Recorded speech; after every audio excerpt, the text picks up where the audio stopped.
Breaking. King Charles has just done something no British monarch has done in 30 years, and it's aimed directly at Keir Starmer.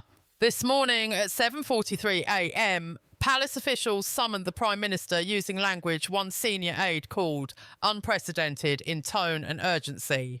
Another source told The Telegraph that Starmer looked visibly shaken after receiving the call, but here's what the Evening News isn't telling you. This story goes deeper than anyone realises, and I'm going to show you exactly what's happening behind closed doors. If you want the full truth as this unfolds, or vice versa, hit subscribe now. Because what I'm about to reveal will change how you see British politics forever. The King didn't just request a meeting, he demanded answers about 3 specific broken promises. Promises Starmer made personally, face to face, with no advisors in the room. According to leaked documents from a private WhatsApp group used by senior palace staff, Charles's private secretary sent a 12-page letter to Downing Street at 6:15 this morning. It contained detailed questions about Labour's recent policy reversals on Crown estate land, charitable tax exemptions affecting royal foundations, and most explosively, changes to constitutional conventions that were never disclosed during last year's election campaign. One Conservative MP, speaking anonymously, revealed that Charles raised his voice during their last encounter. His Majesty was absolutely furious, the source confirmed. He felt deceived.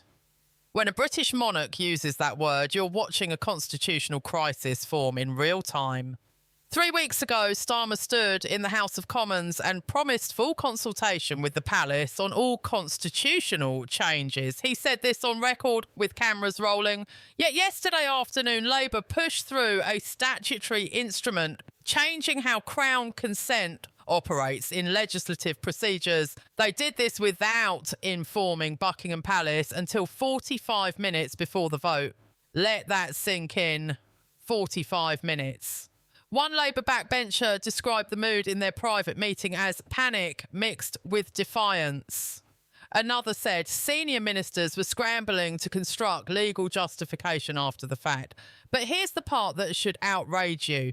The King discovered this through BC News at 10, and not through official channels, not from his own government, but from a news broadcast. Palace insiders report Charles was incandescent with rage. He immediately contacted the Lord Chamberlain and demanded a full briefing by midnight. What that briefing revealed will shock you. Civil servants had raised concerns about this exact scenario 6 months earlier. 14 separate legal opinions warned that proceeding without proper Crown consultation could trigger a constitutional challenge. The Cabinet Office suppressed these warnings deliberately. One former permanent secretary, who retired last month, told The Times he was strongly discouraged from raising concerns through normal channels. When he persisted, they reassigned him to review office furniture procurement. Yes, but you heard that right. They sidelined a senior constitutional expert to count chairs and desks. Now, here's what changes everything about Labour's strategy. For the past 18 months, Starmer's inner circle has been working with a controversial think tank called the Progressive Governance Institute. This organisation, funded by American tech billionaires and European socialist foundations, has published multiple papers arguing that constitutional monarchies are outdated impediments to democratic reform. One paper from last September explicitly recommends that centre-left governments should gradually diminish Crown influence through procedural changes rather than direct confrontation. The author, a former advisor to Tony Blair, who now sits on 3 Labour policy committees, has daily access to senior cabinet ministers. Internals emails obtained through a whistleblower show this think tank held a private seminar at a London hotel in March.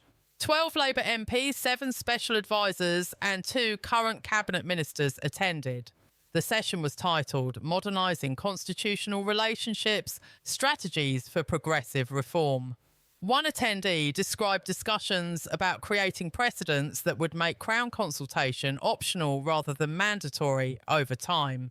Another recalled specific conversations about whether King Charles would have the courage to challenge an elected government. This wasn't accidental oversight. This was planned constitutional warfare designed months in advance by people who believe parliamentary power should be absolute and unlimited.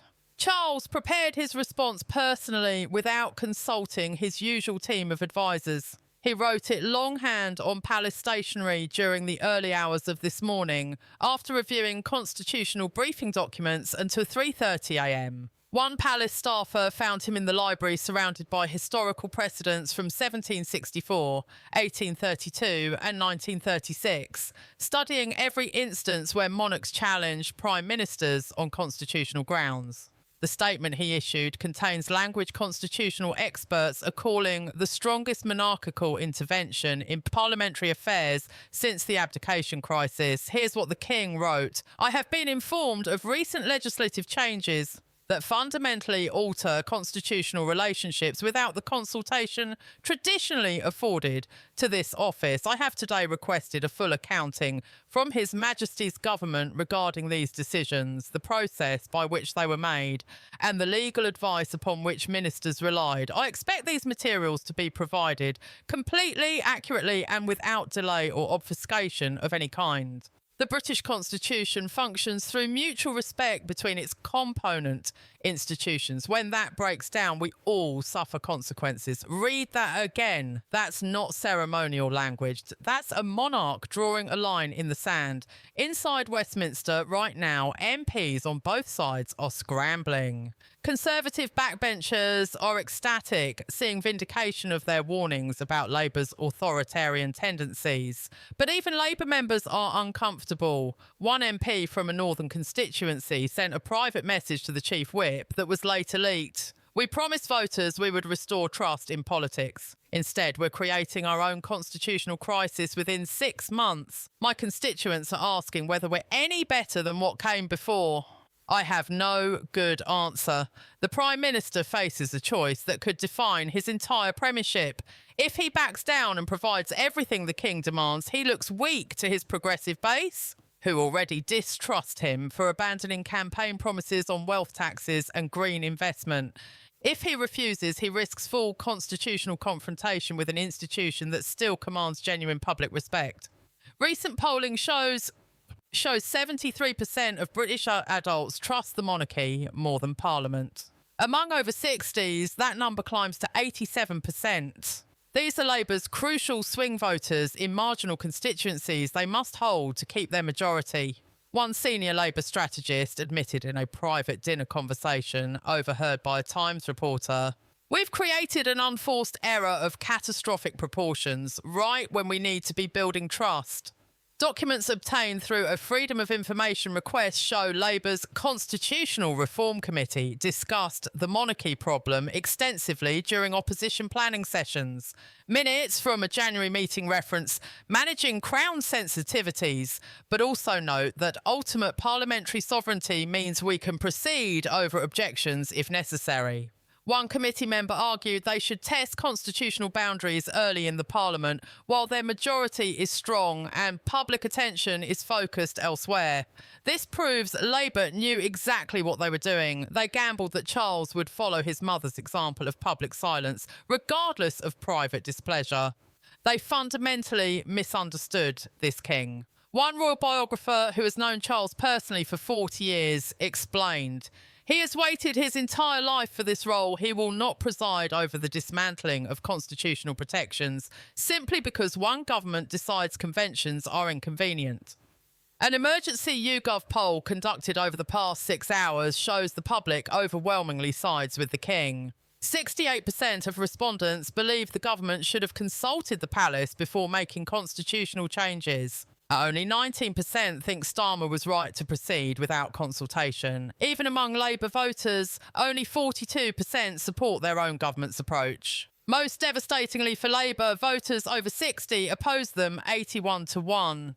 These are exactly the demographics. Labour needs to hold their new seats in traditionally conservative areas. One Labour MP in a newly won marginal constituency texted a journalist this evening, "My phone hasn't stopped ringing." Constituents are furious. These are people who voted Labour for the first time in their lives, and now they're asking whether they made a terrible mistake. Focus groups conducted tonight show the damage is worse than anticipated. One participant in Stoke-on-Trent said, "We voted for change, not chaos." If they can ignore the king, they can ignore anyone. Starmer must respond formally to the king's request by Monday morning at 9 a.m. sharp.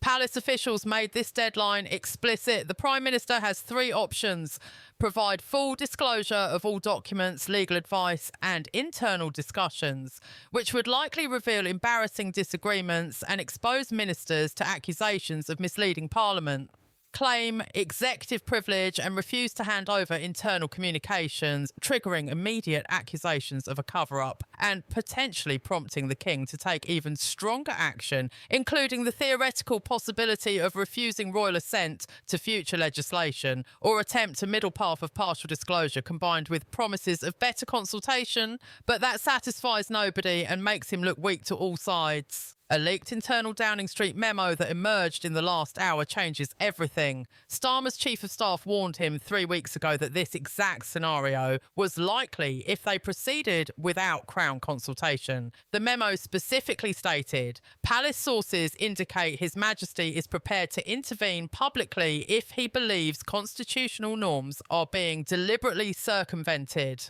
Unlike Queen Elizabeth, King Charles has repeatedly indicated he views active constitutional guardianship as central to his role. We should not assume passive acceptance. Starmer ignored this advice completely. One minister who attended the relevant cabinet meeting said the Prime Minister dismissed concerns with a wave and the comment, "We have a mandate from the people that supersedes everything else." This reveals stunning arrogance from a Prime Minister who won his landslide largely because voters were exhausted with Conservative chaos. And not because they were enthusiastic about Labour's vision. Post-election analysis showed only 34% of Labour voters reported genuine enthusiasm for Starmer personally. Most voted tactically to remove the previous government. That's not a mandate for constitutional revolution. That's permission to provide competent governance while rebuilding trust. When governments believe they can ignore constitutional checks simply because they have parliamentary majorities, every institution that protects individual rights becomes vulnerable. Today, it's Crown consultation. Tomorrow, it's judicial independence when courts rule against government policies. Next week, it's freedom of the press when journalists expose inconvenient truths. The King understands this because his entire role exists as a constitutional check on unlimited parliamentary power. His intervention today isn't about ego, it's about defending a system of balanced governance that evolved over centuries to prevent authoritarian overreach. Something fundamental has shifted today. The British public has been reminded that constitutional monarchy exists for reasons beyond tourism and ceremony. It provides institutional continuity and stability that transcends partisan battles. King Charles has drawn a line. Whether Keir Starmer has the wisdom to recognise he's crossed it and the courage to admit mistakes publicly will determine not just his political future, but potentially the future of the constitutional settlement that has governed Britain since the 17th century. The next 72 hours will determine whether we're witnessing a minor political embarrassment or a full constitutional crisis. This is the biggest constitutional story of the decade. And it's happening right now. I'll be covering every development as this unfolds. Monday's deadline is just the beginning. Make sure you're subscribed so you don't miss what happens next. Share this with everyone who needs to understand what's really happening behind the palace walls. Drop a comment below. Should Starmer back down or stand firm against the monarchy? Let me know where you stand.